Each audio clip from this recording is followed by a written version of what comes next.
ನಮ್ಮ ಕರ್ನಾಟಕ ಸರ್ಕಾರ ತಕ್ಷಣಕ್ಕೆ ಈ ಕಾವೇರಿ ವಾಟರ್ ಮ್ಯಾನೇಜ್ಮೆಂಟ್ ಅಥಾರಿಟಿ ಇರ್ಬೋದು, ಕಾವೇರಿ ವಾಟರ್ ರೆಗ್ಯುಲೇಷನ್ ಕಮಿಟಿ ಇರ್ಬೋದು, ಇದಕ್ಕೆ ಮೇಲ್ಮನವಿಯನ್ನು ಸಲ್ಲಿಸಬೇಕು.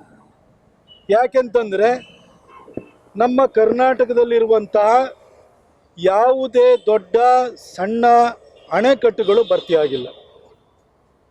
ಕಬಿನಿಗೆ ಸ್ವಲ್ಪ ನೀರು ಕೇರಳದಲ್ಲಿ ಚೆನ್ನಾಗಿ ಮಳೆ ಆಗಿರೋದ್ರಿಂದ ಹರಿದು ಬರ್ತಾ ಇರೋದು ಬಿಟ್ಟರೆ ಹಾರಂಗಿನೂ ತುಂಬಿಲ್ಲ, ಹೇಮಾವತಿನೂ ತುಂಬಿಲ್ಲ, ಕಣ್ವನೂ ತುಂಬಿಲ್ಲ, ಕಾವೇರಿನೂ ನಮ್ಮ KRS ತುಂಬಿಲ್ಲ. ಕಾವೇರಿಯ ಯಾವ ಉಪನದಿಗಳು ಕೂಡ ಉಕ್ಕಿ ಹರಿತಾ ಇಲ್ಲ. ಕಾವೇರಿ ಕರ್ನಾಟಕದ ಜೀವನಾಡಿ. ಬೆಂಗಳೂರು ಉಸಿರಾಡುವಂಥದ್ದೇ ಕಾವೇರಿಯಿಂದಾಗಿ. ನಮ್ಮ ಮೊದಲನೇ ಆದ್ಯತೆ ಕುಡಿಯುವ ನೀರನ್ನ ಕೊಡೋದಾಗಿದೆ. ನಮ್ಮಲ್ಲೇ ನಮ್ಮ ಮುಖ್ಯಮಂತ್ರಿಗಳು ಈ ಸರಿ ಬೆಳೆ ಬೆಳೆಯೋದನ್ನು ಸ್ವಲ್ಪ ಡಿಲೇ ಮಾಡಿ, ನೀರು ಸಿಗ್ತಾ ಇಲ್ಲ, ಬಂದಿಲ್ಲ, ಒಳಹರಿವು ಕಮ್ಮಿ ಇದೆ ಅಂತ ರೈತರಿಗೆ ಅಡ್ವೈಸ್ ಕೊಟ್ಟಿದ್ದಾರೆ. ನೀವು ರೈತರಿಗೆ ಅಡ್ವೈಸ್ ಕೊಟ್ಟಂಥ ಮುಖ್ಯಮಂತ್ರಿ ಕಾವೇರಿ ವಾಟರ್ ಮ್ಯಾನೇಜ್ಮೆಂಟ್ ಅಥಾರಿಟಿ ಹತ್ರ ಈ ವಿಷಯವನ್ನು ತೆರೆದಿಡೋದಕ್ಕೆ ಏನಾಗಿದೆ? ಅಲ್ಲಿ ತಮಿಳ್ನಾಡಲ್ಲಿ ಹಿಂದೆ ಸ್ಟಾಲಿನ್ ಇದ್ದರು, ಆವಾಗಲೂ ಕೂಡ ನೀವೊಂಥರ ಕಾಂಗ್ರೆಸ್ಸಲ್ಲಿ ಒಂಥರ ಜೋಕರ್ ಕಾರ್ಡ್ ಇದ್ದಂಗೆ ಎಲ್ಲ ಕಡೆ ಫಿಟ್ ಆಗುತ್ತೆ. ಯಾರಿಗೊಂದು 3, 4, 5 ಕಮ್ಮಿ ಆಗ್ತಾರೆ, ಅವ್ರ ಜೊತೆ ಹೋಗಿ ಕಾಂಗ್ರೆಸ್ ಸೇರ್ಕೊಳ್ಳುತ್ತೆ. ಈಗ ವಿಜಯ್ ಬಂದಾದಮೇಲೆ ವಿಜಯ್ಗೆ ಒಂದಷ್ಟು ಕಮ್ಮಿ ಆಯಿತು, ನಿಮ್ಮದೊಂದು 5 ಹೋಗಿ ಅಲ್ಲಿ ಸೇರಿಸ್ಕೊಂಡ್ರಿ. ನೀವೊಂದು ಜೋಕರ್ ಕಾರ್ಡು ತಮಿಳ್ನಾಡಿಗೆ. ಆದರೆ ಕರ್ನಾಟಕ ಕಾಂಗ್ರೆಸ್ ಪಾಲಿಗೆ ಕಾಮಧೇನು ಆಗೋಗ್ಬಿಟ್ಟಿದೆ. ನಿಮ್ಮ ಕೇಂದ್ರದ ನಾಯಕರ ಎಲ್ಲ ಆಸೆ ಆಕಾಂಕ್ಷೆಗಳನ್ನು ಈಡೇರಿಸೋದು ಕರ್ನಾಟಕ. ನಿಮ್ಮೆಲ್ಲ ವ್ಯವಹಾರಗಳಿಗೆ ಪುಷ್ಟಿನ ಕೊಡ್ತಾ ಇರುವಂಥದ್ದು, ಒಳ್ಳೆ ಫಲವತ್ತಾದ ಭೂಮಿ ಇರುವಂಥದ್ದು, ನಿಮ್ಮ ರಿಯಲ್ ಎಸ್ಟೇಟ್ ದಂಧೆಗೆ ಒಳ್ಳೆ ಅವಕಾಶ ಮಾಡಿಕೊಟ್ರದು ಕರ್ನಾಟಕ. ಎಲ್ಲ ರಾಜ್ಯದ ರಾಜಕಾರಣಿಗಳು ಬಂದು ಫಾರ್ಮ್ ಹೌಸ್ ಮಾಡ್ಕೊಳ್ಳೋದು ಕರ್ನಾಟಕದಲ್ಲಿ.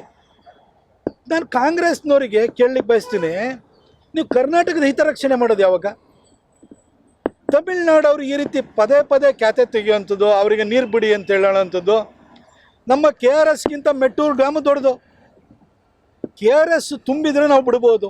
ಆಮೇಲೆ KRSಯಿಂದ ಕುಡಿಯುವ ನೀರು ನಮಗೆ ತಿಂಗಳಿಗೆ ಕನಿಷ್ಠ ಅಂತಂದರೆ 3.5 TMC ಕುಡಿಯುವ ನೀರು ಬೇಕು ನಮಗೆ. ಜನ ಉಸಿರಾಡಿದ ತಾನೇ, ಬದುಕಿದ್ರೆ ತಾನೇ ಮುಂದಿಂದು. ನಾವೆಲ್ಲರೂ ಕೂಡ ಅಕ್ಕಿನೋ ಇನ್ನೇನೋ ನಮಗೆ ಶಾರ್ಟೇಜ್ ಆಯಿತು ಅಂದರೆ ಖರೀದಿ ಮಾಡ್ಕೊಂಬರ್ಬೋದು. ಆದರೆ ನೀರನ್ನು ಖರೀದಿ ಮಾಡ್ಕೊಂಬರೋಕ್ಕೆ ನಮ್ಮ ಕೈಲಿ ಅವಕಾಶ ಇದೆಯಾ? ಇದನ್ನು ಮನಗಂಡು ತಮಿಳ್ನಾಡಿನಲ್ಲಿ ಅಲ್ಲಿ ವಿಜಯ್ಗೆ, ಈ ಹಿಂದೆ ಸ್ಟಾಲಿನ್ಗೆ ಬುದ್ಧಿ ಹೇಳೋ ಕೆಲಸನ ಹಿಂದೆ ಸಿದ್ದರಾಮಯ್ಯನವರು ಮಾಡಲಿಲ್ಲ, ಈಗ DK ಶಿವಕುಮಾರ್ ಅವರು ಆ ಧೈರ್ಯ ತೋರ್ತಿಲ್ಲ. ಸುಮ್ಮನೆ ಮೇಕೆದಾಟು ಅಂತೇಳಿ ಹೇಳ್ಬಿಟ್ಟು ಆಗ ನಮ್ಮ ನೀರು ನಮ್ಮ ಹಕ್ಕು ಅಂತ ಹೋಗ್ಬಿಟ್ಟು ಎಲ್ಲರಿಗೆ ಎಣ್ಣೆ ಹೊಡೆಸ್ಬಿಟ್ಟು ತುರಾಡಿಸ್ಕೊಂಡು ಇವರು ರ್ಯಾಲಿ ಮಾಡಿದ್ದು ಬಿಟ್ಟರೆ ಇವ್ರೇನೂ ಮಾಡಿಲ್ಲ. ನಾನು DK ಶಿವಕುಮಾರ್ ಅವರಿಗೆ ಹೇಳಲಿಕ್ಕೆ ಬಯಸ್ತೀನಿ, ಸರ್ ಮೇಕೆದಾಟೆಂದು ನೀವು ಮಾಡಲ್ಲ, ಅದು ಬರೀ ಚುನಾವಣೆ, ಇನ್ನೊಂದು ಚುನಾವಣೆ ಬಂದಮೇಲೆ ಅದೇ ರಾಗ ಅದೇ ಹಾಡು ಇದೇ ಮಾಡ್ತೀನಿ ಅಂತ ನಮಗೆ ಗೊತ್ತು. ಆದರೆ ಕನಿಷ್ಠ ಕುಡಿಯುವ ನೀರನ್ನ ಉಳಿಸ್ಕೊಳ್ಳೋದ್ರಷ್ಟಾದ್ರೆ ಗಮನ ಹರಿಸಿ. ತಮಿಳ್ನಾಡಿಗೆ ನೀವು ನೀರು ಕೊಡೋದಕ್ಕೆ ಅಲ್ಲಿ ಆರ್ಡ್ರ್ ಮಾಡಿದ್ದಾರೆ ಅಂತೇಳಿ ನೀವು ಸುಮ್ಮನೆ ಕೂತ್ಕೊಂಡ್ರೆ ಇಲ್ಲಿದ್ದು ವಸ್ತುಸ್ಥಿತಿಯನ್ನು ಮನವರಿಕೆ ಮಾಡಿಕೊಡೋರು ಯಾರು? ಕೊಡಗಲ್ಲಿ ಸರಿಯಾಗಿ ಮಳೆ ಆಗ್ತಾಯಿಲ್ಲ, ನಿಮಗೆ ದಕ್ಷಿಣ ಕನ್ನಡದಲ್ಲಿ ಮಳೆ ಆಗ್ತಾಯಿಲ್ಲ.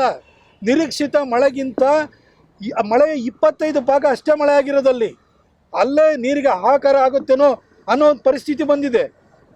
ಇನ್ನು ಕಾವೇರಿ ಜಲಾನಯನ ಪ್ರದೇಶ ಏನಿದೆ, ಕಾವೇರಿದು ಟ್ರಿಬ್ಯೂಟರೀಸ್ ಏನಿದೆ, ಉಪನದಿಗಳೇನಿದೆ, ಒಂದು ಉಪನದಿನೂ ಕೂಡ ತುಂಬಿ ಹರಿತಾ ಇಲ್ಲ. ಇಂಥ ಒಂದು ಪರಿಸ್ಥಿತಿಯಲ್ಲಿ ನೀವು ಗಂಭೀರತೆಯನ್ನು ಅರ್ಥ ಮಾಡಿಕೊಂಡು ಸುಪ್ರೀಂ ಕೋರ್ಟಿಗಾರು ಹೋಗ್ತೀರಾ ಹೋಗಿ, ಕಾವೇರಿ ಮ್ಯಾನೇಜ್ಮೆಂಟ್ ಅಥಾರಿಟಿ ಎದುರುಗಡೆ ಹೋಗ್ತೀರಾ ಹೋಗಿ. ಇದು ನಮ್ಮ ಕರ್ನಾಟಕದ ಹಿತರಕ್ಷಣೆ ಆಗಬೇಕು. ನಮಗೆ ಕುಡಿಯುವ ನೀರನ್ನಾರು ನಾವು ಉಳಿಸ್ಕೊಳ್ಳೋ ಕೆಲಸ ಆಗಬೇಕು. ಈಗ ಜುಲೈ ಮುಗಿದು ಆಗಸ್ಟ್ 17ಕ್ಕೆ ಬರ್ತಾ ಇದ್ವಿ, ಈಗಲೇ ಇನ್ನೂವರೆಗೂ ಮಳೆ ಬಂದಿಲ್ಲ ಅಂತಂದರೆ ಇನ್ನು ಯಾವಾಗ ಬರುತ್ತೆ ಸರ್? ಸೆಪ್ಟೆಂಬರ್ ಅಷ್ಟರಲ್ಲಿ ಮುಂಗಾರು ಮುಗ್ದೇ ಹೋಗ್ಬಿಡುತ್ತೆ. ಅದಾದ ನಂತರ ಹಿಂಗಾರು ಬರುತ್ತೆ ಅಂತ ನಮಗೇನು ಖಾತ್ರಿ ಇದೆಯಾ? ಇಂಥ ಒಂದು ಪರಿಸ್ಥಿತಿಯಲ್ಲಿ ನೀವು ಗಂಭೀರವಾಗಿ ತೆಗೆದುಕೊಂಡು ಅಪೀಲ್ ಹಾಕುವಂಥ ಕೆಲಸವನ್ನು ಮಾಡಿ, ರೈತರು ಬಂದು ಹೋರಾಟವನ್ನು ಮಾಡಿ ನಿಮಗೆ ಎಚ್ಚರಿಕೆ ಕೊಡಬೇಕಾದಂತಹ, ನಿಮಗೆ ಬುದ್ಧಿನ ತುಂಬಬೇಕಾದಂಥ ಅನಿವಾರ್ಯ ಪರಿಸ್ಥಿತಿಯನ್ನು ನೀವು ತಂದಿಟ್ಕೊಳ್ಬಾರ್ದಿತ್ತು ಅಂತ ಹೇಳಿಕ್ಕೆ ಬಯಸ್ತೀನಿ. ಬೇಕು ಇವರೆಲ್ಲರ ವ್ಯವಹಾರ ದಂಧ ನಡೆಯೋದು ಬೆಂಗಳೂರಲ್ಲಿ. ಆ ಬೆಂಗಳೂರು ಬದುಕಬೇಕು ಅಂತಂದರೆ ತಿಂಗಳಿಗೆ 3.5 TMC ಅಷ್ಟು ನಿಮಗೆ ಕುಡಿಯೋ ನೀರು ಬೇಕು. ಆ ನೀರು ಬರುವಂಥದ್ದೇ ನಮ್ಮ ಈ ಕಾವೇರಿಯ ಉಪನದಿಗಳಿಂದ. ಇದು ಇವ್ರಿಗೆ ಅರಿವಾಗಲಿಲ್ವಾ? ರೈತರಿಗೆ, ಇಲ್ಲಿ ಮಂಡ್ಯದ ರೈತರಿಗೆ ಭತ್ತ ಬೆಳೆಬೇಡಿ ಅಂತ ಹೇಳೋರಿಗೆ ಬೆಂಗಳೂರಿಗೆ ಕುಡಿಯೋ ನೀರು ಬೇಕು, ಅದನ್ನು ನಾವು ಕಾಪಿಟ್ಕೊಳ್ಬೇಕು ಅನ್ನೋ ಒಂದು ಕನಿಷ್ಠ ಪರಿಜ್ಞಾನ ಬೇಕಲ್ವಾ? ನೆಗ್ಲೆಕ್ಟ್ ಮಾಡಿರೋ. ಇವ್ರು ಫಸ್ಟು ಮುಖ್ಯಮಂತ್ರಿ ಚೇರ್ ಬೇಕಿತ್ತು, ಚೇರ್ ತೊಗೊಂಡ್ರು. ಈ ಕ್ಯಾಬಿನೆಟ್ ಎಕ್ಸ್ಪಾನ್ಷನ್ ಮಾಡಬೇಕಾ, ಅದಕ್ಕೆ ಯಾರ್ಯಾರನ್ನ ಒಳಗಡೆ ಸೇರಿಸ್ಕೊಳ್ಳಿ. ಈ ಯುದ್ಧಗಳು ನಡೆಯೋದ್ರಲ್ಲಿ ಇದರಲ್ಲೇ ಕಾಲಹರಣ ಮಾಡ್ತಿದ್ದಾರೆ ಹೊರತು ಕರ್ನಾಟಕದ ಹಿತರಕ್ಷಣೆ ವಿಚಾರದಲ್ಲಿ ಏನು ಯೋಚನೆ ಮಾಡ್ತಾ ಇಲ್ಲ.